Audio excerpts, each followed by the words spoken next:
Episode 2 of House of the Dragon, in my opinion, really picked up where episode 1 left off. As I said in my episode 1 review, I thought it was a very promising start to a series that, when it came into it, as I mentioned before, I wasn't super excited about, mainly for the reasons that just obviously the way that Game of Thrones ended, right?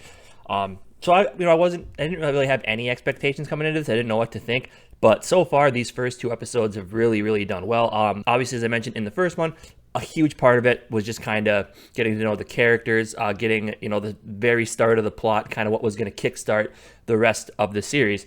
And as I mentioned, you did see a little bit of tension rising. And episode 2 really kicked off where all this tension starts to build. And it starts right away from the very beginning of the episode. But obviously, before we get into that, I want to ask you guys, if you'd please, if you haven't already, hit that subscribe button for me. Like the videos, comment your thoughts on the videos. I also have social media pages for my YouTube channel, Twitter, as well as an Instagram for Granda Panda. Go check those out as well. And obviously, before we start, I'm going to slap that spoiler warning on here again because in the last episode, I realized I kind of almost did too much of like a story, of like a plot thing, which obviously if you watch the show, you already know the plot anyway. So I'm going to just focus more on my review process from here on out. I think is going to be more like character development first off, and then kind of if the story seems interesting, engaging, and if all the episodes kind of gel well together. I think that's kind of how I'm going to do this review process from here on out. So anyway, let's get into it. So right away at the very beginning, you start to see a little bit of the tension that picks up later on in the episode. The first point of tension I notice here is between King Viserys and his master of coin, Corlys Velaryon. Corlys Velaryon, at the very beginning of the episode, you see members of his fleet of ships. They got attacked by the pirates, which are called the Crab Feeders. And it's a pretty weird scene. It starts out with where the crabs are eating these people, and it's kind of disgusting, but it is what it is. It's, as we've seen in this series so far, they're not afraid to show that type of kind of weird, grotesque stuff. But anyway, so then obviously that goes into the very beginning at the small council meeting where basically Corlys Velaryon asks the king for help. Like, can we send a fleet out there? Can we take care of these pirates? Because my men are dying, and we can't have that. So obviously the king, and this kind of is a little bit of character development with the king, as we're seeing, where a lot of people figure maybe he's a little too weak to be king, because he says, it's based later on in a conversation, he tells him that it's my job to avoid conflict until conflict is needed. And he said, in that small council meeting, he said we're sending 10 young men to each of the free cities to see if we can find an agreement and stop this. Because obviously he said he doesn't want to start war with the free cities due to peace reasons. This obviously does not sit well with Corlys Velaryon. He's not too thrilled about it. At this point, Rhaenyra kind of shows Rhaenyra shows a couple sides here. One, and throughout this there's a sequence here that she kind of shows a little bit of her misunderstanding about what it is to be queen, but also she wants to be a little more stern than her father was, where she brings up, we have dragon riders, why not send us over there? It's at this point the king says, okay, maybe we go find something else for her to do. So they send her off to pick next member of the royal guard, because one of them had died. So she goes out. They bring together a huge group of warriors. She kind of questions a couple of them. She brings up the very smart idea that what if we find somebody with battle experience? So she ends up picking Criston Cole, who we saw in the first episode, who asked for a flower from her for his fight with Daemon. So she picks him because as she said, he's the only one with any real combat experience. Otto has to mention to her, it's like, some of these other people, sure, they may not have battle experience, but it's all about alliances, and there are a lot of strong households that keeping that alliance would be a good thing for us. So she needs to learn. So obviously you're seeing a little bit of her, it could be good and bad, as you see in real work situations with a boss, like someone who maybe doesn't really understand like the ins and outs of business, but also thinks like, if we do this, it's the best overall decision. It might not be good for our partners, but overall it's a good decision.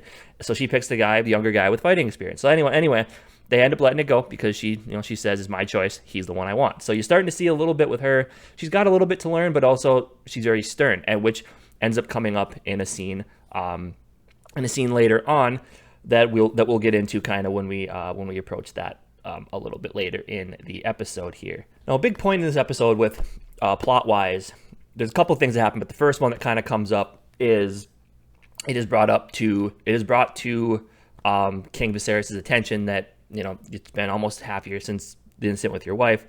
Something needs to happen. You need to find a new queen, because without a queen and producing more male heirs, or more heirs in general, outside cities may see the Crown and the Red Keep and King's Landing as weak, and vulnerable. That is brought up by Corlys Velaryon and Rhaenys Targaryen, obviously the cousin of Viserys. So this is where the story really starts to pick up. And this causes a little bit of an issue later on, more tension between Corlys, as we'll talk about then. But he brings up the fact that what if we join our houses together, which technically they're kind of already joined, but not king to a member of one of the biggest families like the Velaryons are. So he recommends marrying his daughter, which you're like, okay, makes sense, right? Two powerful houses coming together, everything's great. Later on, it is found out that she's very young. She's 12. And that's, I've heard there's a lot of discomfort with that, which it is a little bit strange. But also, I mean, that's, in these type of shows, those medieval times, that's kind of the way it worked. Obviously, a lot of younger women were wedded to kings for lineage reasons. So, I mean, weird, sure. But also, if you're watching the show and you don't expect anything like that, you've never watched a Game of Thrones show. So, it is what it is there. So that happens. And Rhaenyra finds out about it. And obviously, she understands. And she has a conversation with Alicent, Otto Hightower's daughter, about this whole situation earlier. She says since her mom died, her and her father haven't really talked much. And, while she doesn't, she understands his duties as the king to find and wed a new wife and produce more heirs, that, obviously she doesn't 100% love the idea, especially with them not really connecting. So there's a couple parts in the episode where they sit down and talk. They both kind of explain they're both still grieving over the loss of mother and wife, which makes sense. And then at a different point, Rhaenyra says, I understand what you must do. You need to find a new wife. And I 100% get that. So that's, you're kind of seeing the relationship start to build there, which doesn't hold out through the whole episode, as you know. So I thought that was kind of it's really interesting because like the relationship between father and daughter, I know it's going to kind of fluctuate throughout this show. It's already fluctuated throughout the first 2 seasons. Each episode, it goes up and down. So that's a really interesting plot point. And obviously, as we all know, that gets complicated later, but we'll touch on that as we get to it. So obviously, Rhaenyra sees, obviously at this point, she sees her father walking the streets with the Lady Lena of House Velaryon, and has a conversation with Rhaenys about, he's going to produce more male heirs, and the rest of the realm is going to pick, if there's a male one, the rest of the realm is going to pick these men, and basically she's obviously bitter about her not being picked as queen back when Viserys was, but obviously, those two kind of get into a little exchange where Rhaenyra says, like, all the houses already knelt to me. They didn't do that to you back in the day, so I'm fine. And she says, what do you think's going to happen when your father's gone? And there's basically a bunch of men voting on this stuff. So basically kind of bringing up, like, the way the order is, they're not going to mess it up. So that caused a little bit of tension. They jab back and forth there. So those two, obviously, don't get along. It is a little bit more about Rhaenys' jealousy in my mind than it is Rhaenyra. She's just, that's one thing she's shown. She's a very strong-minded person, which we find out again later. Speaking of Rhaenyra, her friend Alicent is still having meetings with King Viserys, and obviously Viserys does not want her to find out about those. So that's kind of a point that is brought up, and something, obviously, as we all know later, ends up becoming a big issue. So then obviously the next thing that happens is Viserys goes and asks one of his men, Lyonel Strong, what his thoughts are on the marriage, and he says, I think that marrying the girl, she's young, yes, but it's a good thing for your lineage to where two big houses coming together, two very strong houses, and he's got ships, you've got dragons, good match. So that makes sense. And a lot of Game of Thrones is a lot about that. It's a lot about the meshing of royal houses and making the best lineage in order to keep power. This series could have been called Game of Thrones House of the Dragon, which it kind of is, because the whole show is about people wanting to be on the throne, which never really made sense to me, because everybody that sits on the throne always has so many people, like, big target on their back and whatnot. So I've always thought it was weird in that regard. But obviously, as you know, every single person in this show wants the Iron Throne, which is kind of something, again, we'll talk about when we get more into Otto's character so far in the series. So, obviously, during that, there's an emergency small council meeting called during one of Viserys' meetings with Alicent, to which he brings up that Daemon is remarrying, I'll say it, his whore, obviously, and that he stole a dragon egg, and that she's pregnant, and he's taking the second wife, and he basically took over. And that's another issue brought up, is that, and it just kind of shows more of his character, that Daemon kind of went and took Dragonstone without any sort of, no sort of competition for it. They just let him have it, which obviously is Targaryen, which they understand, but also it just kind of shows that the king is a little bit playing favorites here, which again kind of plays into his character to this point, in my mind, at the very least, from what I noticed. So obviously, the king wants to go himself, bring his brother back. Otto recommends, like, no, you got to stay here. Too dangerous. I'll go do it. So he takes a group of men, including Kristen Cole, goes and confronts Daemon. Things are about to get, and there's been no action so far, which is kind of disappointing. And I thought there was about to be, because they all pull their swords after. Obviously, Daemon and Otto, we know they don't get along. Daemon pulls out his sword, and his men do. He has members of the royal guard still. Otto and the men he brought pull out their swords, and then of course, I mean, we all know Daemon's a Targaryen. Dragon comes up. Things are about to get spicy, you feel like. And here comes the hero of the show, Rhaenyra, flying on a dragon. Rhaenyra's a badass. Let's be honest. Like, her character so far is an absolute badass, very much like Daenerys was early on.